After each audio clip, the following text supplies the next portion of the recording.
Hai Badamin, selamat datang ke sini. Kita ada komen-komen sikit kat social media ni, nak minta Badamin bagi reaction sikit, boleh tak? Bagi reaction? Boleh lah, tak ada masalah punya. Jom.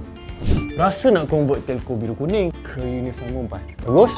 Ada siapa pernah cuba? Saya dah cuba. Awak bila lagi? Kita ni dalam hidup, jangan takut untuk cuba sesuatu yang baru. So korang tunggu apa lagi? Jom switch to Unify 5G sekarang. Macam saya. Telco apa yang lebih kurang macam telco hijau tapi lagi murah dan laju? Sure recommend. Lebih kurang tak ada, tapi terlebih ada. Cuba korang try Unify Mobile. Macam sama tapi lebih laju dan murah. Bosanlah telco oren lain ni. Asyik loading je. Telco apa yang best?